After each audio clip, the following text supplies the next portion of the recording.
ಮೀನು ಪ್ರಿಯರಿಗಂತೂ ಇದು ಶಾಕಿಂಗ್ ಸುದ್ದಿ. ಇರಾನ್ ಅಮೆರಿಕ ಯುದ್ಧ ನೀವು ತಿನ್ನೋ ಮೀನಿನ ಮೇಲೂ ಕೂಡ ಪರಿಣಾಮ ಬೀರಿದೆ. ಇನ್ನು ಮುಂದೆ ದುಡ್ಡು ಕೊಡ್ತೀವಿ ಅಂದ್ರೂ ಕೂಡ ಮೀನೇ ಸಿಗಲ್ಲ ಅನ್ನೋ ಪರಿಸ್ಥಿತಿ ಈಗ ನಿರ್ಮಾಣವಾಗಿದೆ. ಈ ಕುರಿತ ಒಂದು ವರದಿ ಇಲ್ಲಿದೆ ನೋಡಿ. ಮೀನುಗಾರಿಕೆ ಮೇಲೆ ಯುದ್ಧದ ಎಫೆಕ್ಟ್, ರಫ್ತು ಬಂದ್, ಡೀಸೆಲ್ಗಾಗಿ ಪರದಾಟ. ಮಧ್ಯಪ್ರಾಚ್ಯ ಯುದ್ಧದ ಎಫೆಕ್ಟ್ ಇದೀಗ ಬಂದರು ನಗರಿ ಮಂಗಳೂರು ಮೇಲೂ ತಟ್ಟಿದೆ. ಹೀಗೆ ಸಾಲು ಸಾಲು ಸಾವಿರಾರು ಬೋಟ್ಗಳು ಮೀನುಗಾರಿಕಾ ನಿರ್ಬಂಧದ ಅವಧಿಗೂ ಮುನ್ನವೇ ದಡ ಸೇರುವಂತೆ ಮಾಡಿದೆ. ಹಾಗಂತ ಮೀನುಗಾರಿಕಾ ಬೋಟ್ಗಳು ಸಮುದ್ರಕ್ಕೆ ತೆರಳುವುದಕ್ಕೆ ಯಾವ ನಿರ್ಬಂಧವೂ ಇಲ್ಲ. ಹೇಳಿ ಕೇಳಿ ಏಪ್ರಿಲ್ ಮೇ ತಿಂಗಳು ಅನ್ನೋದು ಮೀನಿನ ಸುಗ್ಗಿ ಕಾಲ. ಆದರೆ ಡೀಸೆಲ್, ಗ್ಯಾಸ್ ಕೊರತೆ, ಬಿಸಿಲ ಬೇಗೆ ಹಾಗೂ ಮೀನಿನ ರಫ್ತಿನ ಮೇಲಾದ ಎಫೆಕ್ಟ್ ಇದೆಲ್ಲವೂ ಮೀನುಗಾರಿಕಾ ಉದ್ಯಮವನ್ನೇ ಬುಡಮೇಲು ಮಾಡಿದೆ.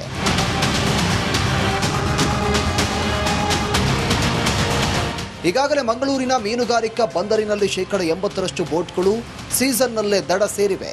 ಈ ಬೆಳವಣಿಗೆಯಿಂದಾಗಿ ಬೋಟ್ ಮಾಲೀಕರ ಜೊತೆಗೆ ಮೀನುಗಾರಿಕಾ ಕಾರ್ಮಿಕರು ಕೂಡ ಜೀವನೋಪಾಯಕ್ಕೆ ಕಷ್ಟಪಡುವಂತಾಗಿದೆ. ಒಂದ್ ಕಡೆ ಬಿಸಿಲ ಬೇಗೆಯಿಂದ ಮೀನುಗಳು ಆಳ ಸಮುದ್ರ ಸೇರ್ತಾ ಇವೆ. ಇನ್ನೊಂದು ಕಡೆ ಸಬ್ಸಿಡಿ ಡೀಸೆಲ್ ಪ್ರಮಾಣ ತಗ್ಗಿಸಲಾಗಿದೆ.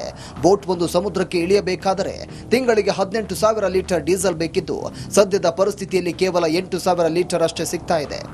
ಪ್ರಮುಖವಾಗಿ ಇದು ಮೀನುಗಾರಿಕೆಯ ಮೇಲೆ ಬಹುದೊಡ್ಡ ಪರಿಣಾಮ ಬೀರುವಂತೆ ಮಾಡಿದೆ. ಜೊತೆಗೆ ಗ್ಯಾಸ್ ಕೊರತೆಯೂ ಕಾರ್ಮಿಕರಿಗೆ ಅಡುಗೆ ಮಾಡಿಕೊಳ್ಳಲು ಕಷ್ಟವಾಗಿದೆ. ಇನ್ನು ಯುದ್ಧದ ಪರಿಣಾಮದಿಂದ ಕೊಚ್ಚಿ ಮೂಲಕ ಗಲ್ಫ್ ರಾಷ್ಟ್ರಗಳಿಗೆ ಆಗ್ತಾ ಇದ್ದ ಮೀನು ರಫ್ತು ನಿಂತು ಹೋಗಿದೆ.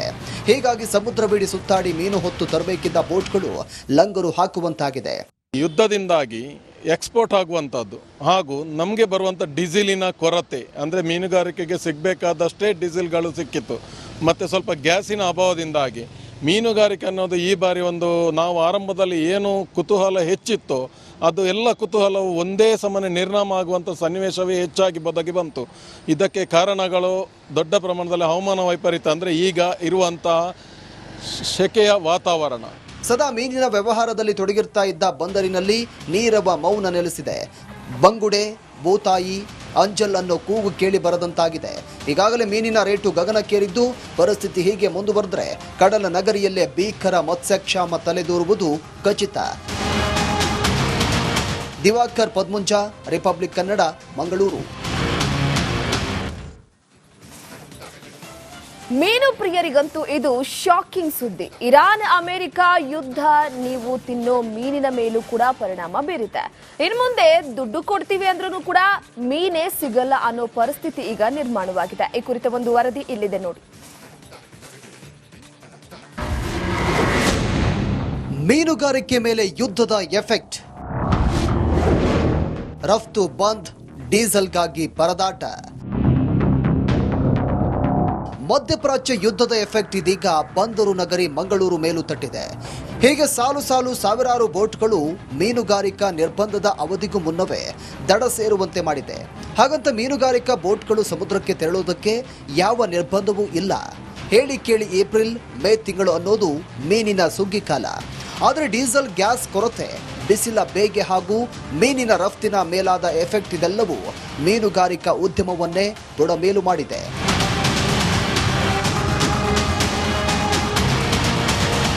ಈಗಾಗಲೇ ಮಂಗಳೂರಿನ ಮೀನುಗಾರಿಕಾ ಬಂದರಿನಲ್ಲಿ 80% ಬೋಟ್ಗಳು ಸೀಸನ್ನಲ್ಲೇ ದಡ ಸೇರಿವೆ.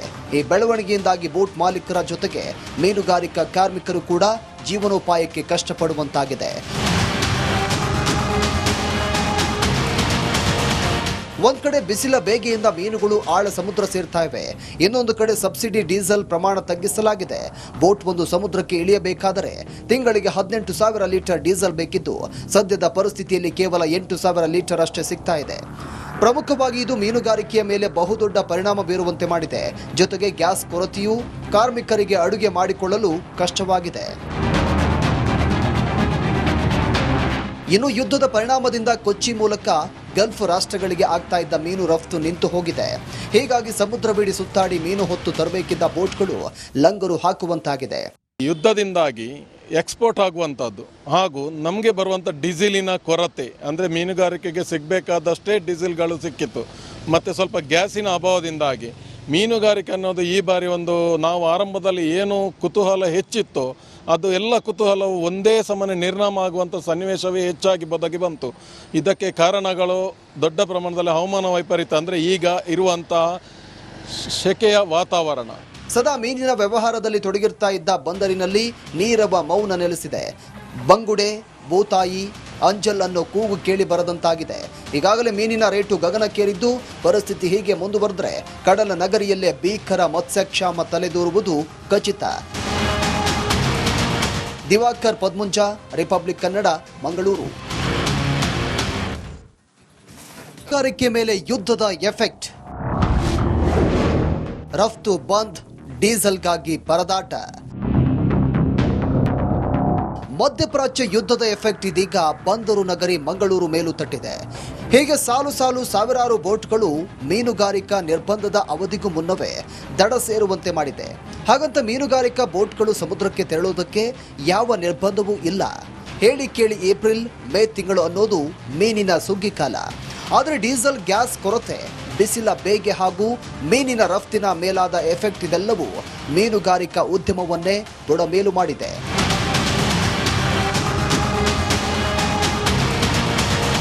ಈಗಾಗಲೇ ಮಂಗಳೂರಿನ ಮೀನುಗಾರಿಕಾ ಬಂದರಿನಲ್ಲಿ 80% ಬೋಟ್ಗಳು ಸೀಸನ್ನಲ್ಲೇ ದಡ ಸೇರಿವೆ.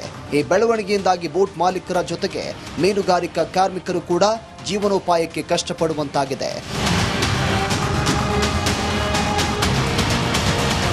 ಒಂದ್ ಕಡೆ ಬಿಸಿಲ ಬೇಗೆಯಿಂದ ಮೀನುಗಳು ಆಳ ಸಮುದ್ರ ಸೇರ್ತಾ ಇವೆ. ಇನ್ನೊಂದು ಕಡೆ ಸಬ್ಸಿಡಿ ಡೀಸೆಲ್ ಪ್ರಮಾಣ ತಗ್ಗಿಸಲಾಗಿದೆ. ಬೋಟ್ ಒಂದು ಸಮುದ್ರಕ್ಕೆ ಇಳಿಯಬೇಕಾದರೆ ತಿಂಗಳಿಗೆ 18,000 ಲೀಟರ್ ಡೀಸೆಲ್ ಬೇಕಿದ್ದು, ಸದ್ಯದ ಪರಿಸ್ಥಿತಿಯಲ್ಲಿ ಕೇವಲ 8,000 ಲೀಟರ್ ಅಷ್ಟೇ ಸಿಗ್ತಾ ಇದೆ. ಪ್ರಮುಖವಾಗಿ ಇದು ಮೀನುಗಾರಿಕೆಯ ಮೇಲೆ ಬಹುದೊಡ್ಡ ಪರಿಣಾಮ ಬೀರುವಂತೆ ಮಾಡಿದೆ. ಜೊತೆಗೆ ಗ್ಯಾಸ್ ಕೊರತೆಯೂ ಕಾರ್ಮಿಕರಿಗೆ ಅಡುಗೆ ಮಾಡಿಕೊಳ್ಳಲು ಕಷ್ಟವಾಗಿದೆ. ಇನ್ನು ಯುದ್ಧದ ಪರಿಣಾಮದಿಂದ ಕೊಚ್ಚಿ ಮೂಲಕ ಗಲ್ಫ್ ರಾಷ್ಟ್ರಗಳಿಗೆ ಆಗ್ತಾ ಇದ್ದ ಮೀನು ರಫ್ತು ನಿಂತು ಹೋಗಿದೆ. ಹೀಗಾಗಿ ಸಮುದ್ರವಿಡಿ ಸುತ್ತಾಡಿ ಮೀನು ಹೊತ್ತು ತರಬೇಕಿದ್ದ ಬೋಟ್ಗಳು ಲಂಗರು ಹಾಕುವಂತಾಗಿದೆ. ಯುದ್ಧದಿಂದಾಗಿ ಎಕ್ಸ್ಪೋರ್ಟ್ ಆಗುವಂಥದ್ದು ಹಾಗೂ ನಮಗೆ ಬರುವಂಥ ಡೀಸೆಲಿನ ಕೊರತೆ, ಅಂದರೆ ಮೀನುಗಾರಿಕೆಗೆ ಸಿಗಬೇಕಾದಷ್ಟೇ ಡೀಸೆಲ್ಗಳು ಸಿಕ್ಕಿತ್ತು. ಮತ್ತು ಸ್ವಲ್ಪ ಗ್ಯಾಸಿನ ಅಭಾವದಿಂದಾಗಿ ಮೀನುಗಾರಿಕೆ ಅನ್ನೋದು ಈ ಬಾರಿ ನಾವು ಆರಂಭದಲ್ಲಿ ಏನು ಕುತೂಹಲ ಹೆಚ್ಚಿತ್ತೋ ಅದು ಎಲ್ಲ ಕುತೂಹಲವು ಒಂದೇ ಸಮನೆ ನಿರ್ನಾಮ ಆಗುವಂಥ ಸನ್ನಿವೇಶವೇ ಹೆಚ್ಚಾಗಿ ಬದಗಿ ಬಂತು. ಇದಕ್ಕೆ ಕಾರಣಗಳು ದೊಡ್ಡ ಪ್ರಮಾಣದಲ್ಲಿ ಹವಾಮಾನ ವೈಪರೀತ್ಯ, ಅಂದರೆ ಈಗ ಇರುವಂತಹ ಸೆಕೆಯ ವಾತಾವರಣ. ಸದಾ ಮೀನಿನ ವ್ಯವಹಾರದಲ್ಲಿ ತೊಡಗಿರ್ತಾ ಇದ್ದ ಬಂದರಿನಲ್ಲಿ ನೀರವ ಮೌನ ನೆಲೆಸಿದೆ. ಬಂಗುಡೆ, ಬೂತಾಯಿ, ಅಂಜಲ್ ಅನ್ನೋ ಕೂಗು ಕೇಳಿ ಬರದಂತಾಗಿದೆ.